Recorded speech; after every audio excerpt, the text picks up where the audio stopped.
Now, of course, if everyone in the world would simply listen to one another without reacting, quietly, graciously.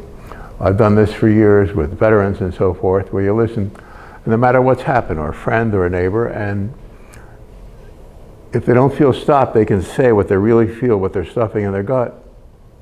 They'll let it out, and you acknowledge it, and they let it out. Now, this is not spiritual, this is simple human communication. If you can't train yourself to do this, don't try meditation, because the next time you meet a human being, you're going to get confused. So practice this presence of being available, awake, aware, 24 hours a day, all day, every day. And then when you're visited by divine presence, that will be everything, and that will overtake everything. So just clean communication would change the world overnight. I don't say this lightly. It would change everything, because that's all we're asking for. Be present, available, listen, and acknowledge. The divine presence visits us 30 hours every day. It never stops. We simply have to quiet the chatter and be available. No more than that, no less than that. There is a God. We are divine presence in a hell. I say that laughingly, without any fear or trepidation, because when you understand that, you don't react to it. It's not hell, you don't be afraid. Oh, hello, Mr. Satan, or all the evil in the universe. You're just present and available and conscious. And everything in you, very subtly, will just transform. It simply won't be here. There's a wondrous purity and beauty and kindness in the air all day, every day. It's never not been. It's called God. Most of all, it's you. To make it very clear, simple language, we volunteered to be here. We're divine presences, and we accepted all the haranguing that the world gave us since birth. But it's not us. We have nothing to do with it. There is an infinitesimal subatomic particle in eternity called the material universe, demonically projected, and if you're deep in meditation and kindness and care, that disappears for a while. Every person in the healing arts knows that simply be there present for someone, then it disappears. Every mom, like my friend Jessica here, knows that. No matter what travail, no matter what you're going through, if you're a mother bear, you're there, you handle it, and that's all meditation is comprised of. Simple kindness, awareness, decency, uprightness, integrity. I've been with groups of people, or even armed Marines at war, and because we had this love and honor and integrity about us and for God and our family, we're completely present, no matter what. If you can do that, all this ends. It's not complicated. It's not, as they say, rocket science. It's much simpler and infinitely more profound. There are no machines or time or place or purposes outside of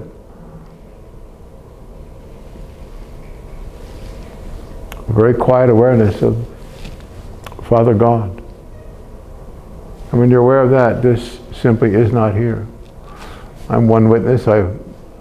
For 80 years, or the last 60 years, I'm completely conscious of it. I always had it, and all of us who are spiritual have this presence, but we don't know how to step away from the world into it, or that no matter what seems to be in the way, that's the temptation.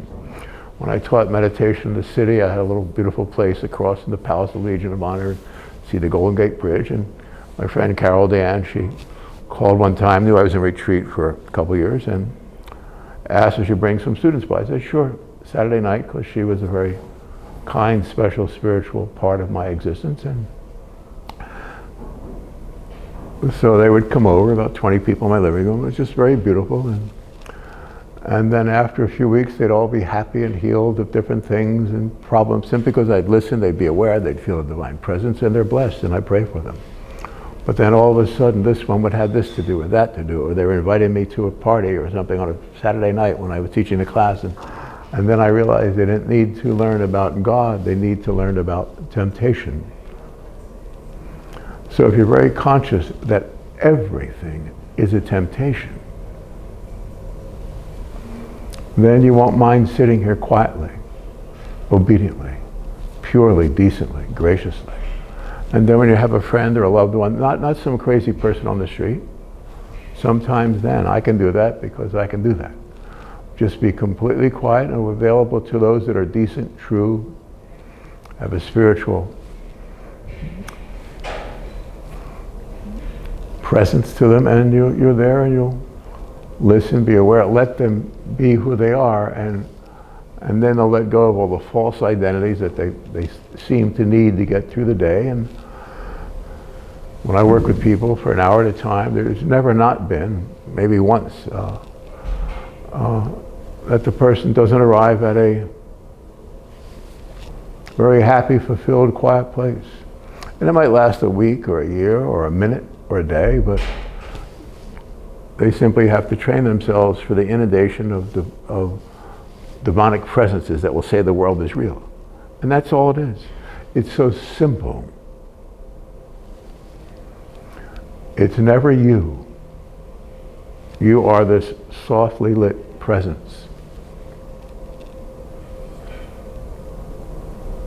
I used to go to bookstores all the time, and one had they advertised it as a well lighted store or something, building, and I go in there and I always felt this divine presence. And so no matter where you go or what you do, if you understand that's always there, you're not this body in this lifetime.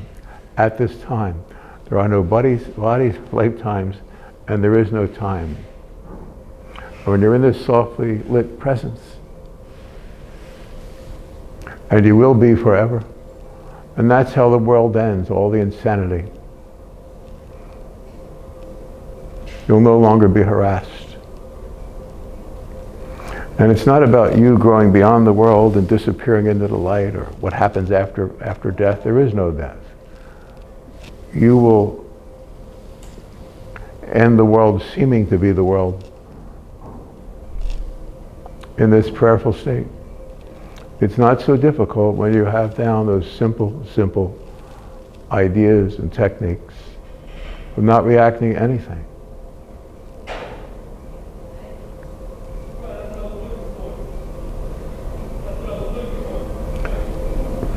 Don't react to anything in consciousness, awareness, no matter what it is.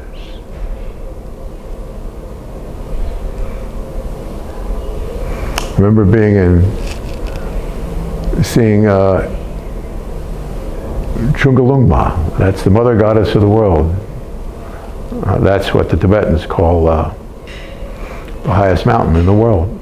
I remember seeing it one morning, and down the bottom of the hill there were Tibetan monks with these long horns that go down to the ground and up, and the first ray of sunlight came up and the horn went off and filled all the valleys. My buddy John Hills and I, he was a very illumined, clairvoyant, beautiful person, and we just sat there quietly and disappeared into it. That's why lovers disappear into it, a mother disappears into it, and you'll do anything for that. So when you train yourself to sit quietly and be absorbed into this soft light, this kind light, it's the actual presence of God. And it's infinite and endless. And that's how we're going to fold the whole thing up, by being aware of that, fearlessly. That's why no matter any discipline you try, it works in this world, because you're simply trying to counteract the inundation of demonic thoughts and forces that come at us 24 hours a day. It's no more than that. No need to worry, to pine away about it. It's just practice the presence. And all things will be added unto us. We're His. not his. It's so simple. Be either kind, conscientious, and caring for those that you love. And it's a caring, not a needing care, like care for you. It's a simple awareness of this softly lit presence. It's God. It's eternity. It's purity. It's your mother's heart. And it's your baby's cry.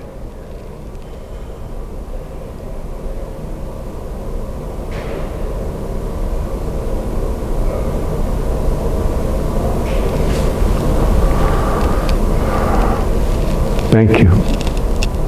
Thank you for listening.